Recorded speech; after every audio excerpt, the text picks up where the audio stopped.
My dear compatriots, dear donors, dear volunteers of Survie Cameroun Survival Initiative.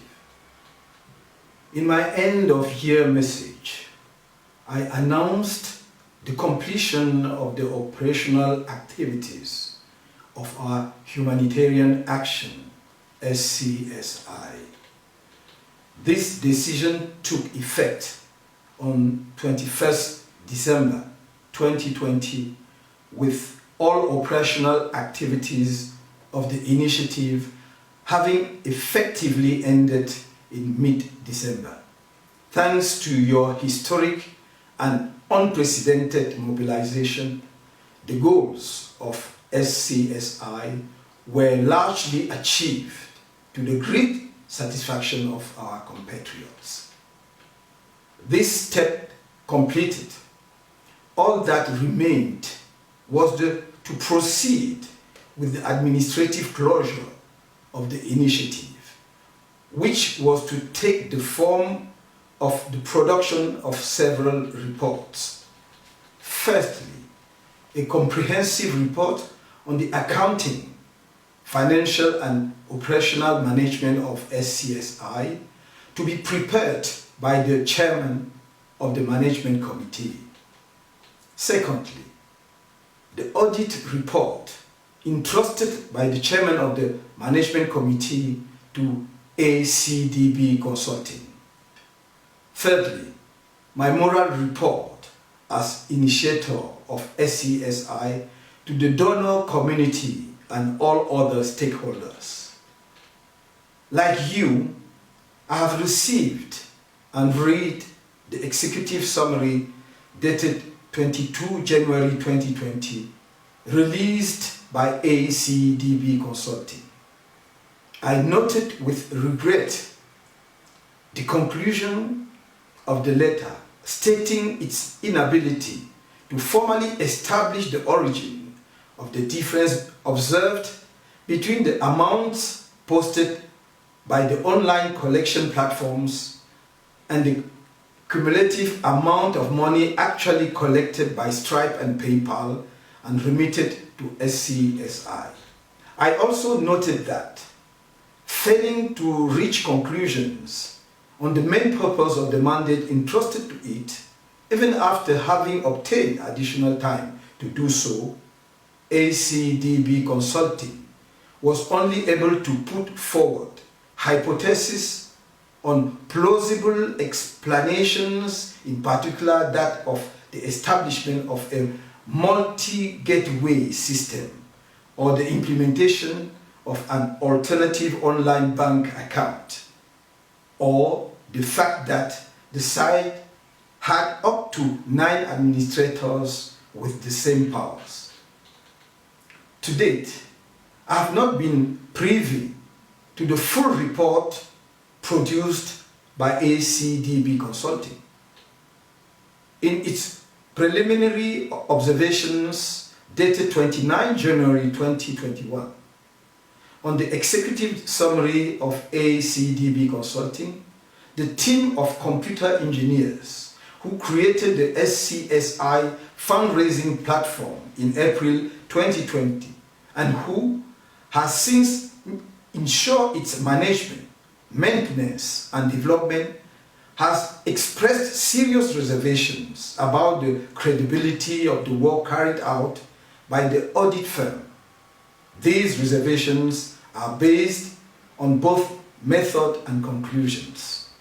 The team of administrators observes that it was not interviewed by the auditors of ACDB Consulting and wonders about the reason why the publisher of the software used by the platforms was not interviewed neither or contacted by the auditors of ACDB Consulting.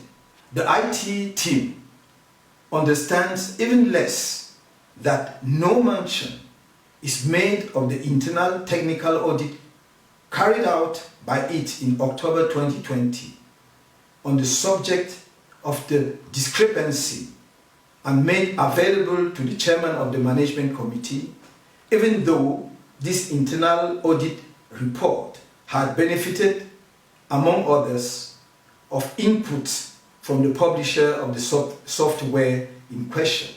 I find that instead of the clarifications expected from the SCSI sponsored audit, the current situation is rather a source of unhealthy confusion. Such a situation cannot continue. It is therefore my responsibility as the initiator of the SCSI initiative to put an end to it. A full review of the SCSI operation is therefore essential in order to definitely shed full light on the situation.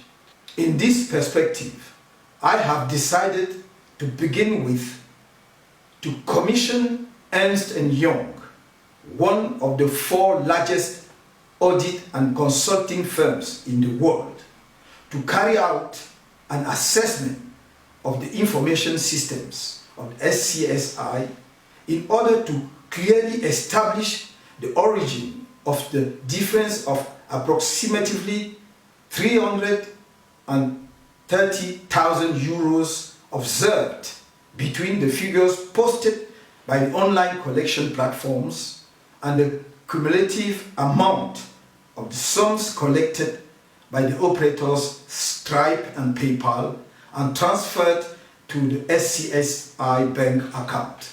In this context, the emphasis will initially be on the reliability of SCSI information and procedures, from the collection platforms to the transfer of funds on the bank account used by SCSI.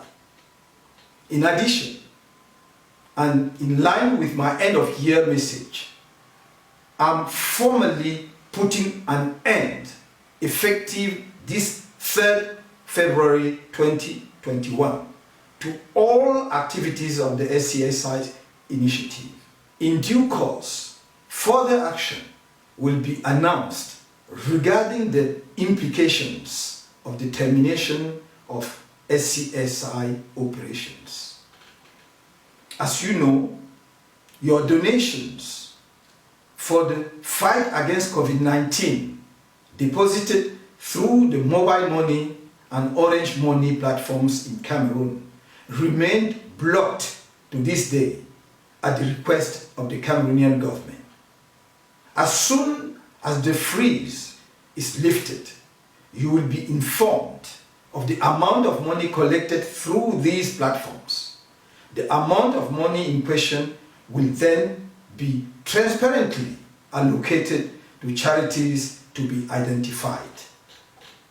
My dear compatriots, dear donors, dear volunteers of Survie Cameroun Survival Initiative, I reserve the right to initiate, in due time, appropriate legal proceedings in order to defend any of the interests that may have been jeopardized in the context of the SCSI operation, whether it be alleged wrongdoings or an offense of any other nature susceptible of compromising the integrity of SCSI or that of all persons of good will who have, in my request, associated themselves in good faith with this project. No one should forget that SCSI has shown the sense of solidarity and generosity of our people. SCSI has made it possible to demonstrate what we Cameroonians and friends of our country can achieve together when we are united around a cause and mobilized behind legitimate and trusting leadership. Together, we were able to display boldly an additional dimension of the Cameroonian genius. Together, we were able to awaken an invincible spirit that is in motion and projects its light on everything and on everyone. I would like, in this regard, to reiterate my deepest gratitude to all the donors, Cameroonians and friends of our country, who massively responded to our call and gave life to SCSI. At the risk of being redundant, I once again extend to the chairman of the SCSI Management Committee, my brother, Christian Penda Ekoka, my gratitude for the sacrifice he has made in running the SCSI humanitarian program. Finally, my gratitude goes to all the soldiers of national solidarity, the thousands of volunteers of SCSI in Cameroon and in the diaspora, for the sacrifices made in the face of adversity to give full effect to the initiative. I therefore reassure you of my determination to ensure that full light is made, and at all levels, on all aspects of the activities of Survie Cameroun Survival Initiative. No person or entity, none, will be immune from the unfortunate consequences that will be imposed. I renew to you my commitment to come back to you in due course to present my moral report on Survie Cameroun Survival Initiative. Until then, I ask everyone to keep calm, to abandon parochialism, sterile controversy, and not be distracted from our end goal, which is in our common mission to build a new Cameroon. The realization of this mission is incumbent on all of us, collectively and in solidarity. I will not betray you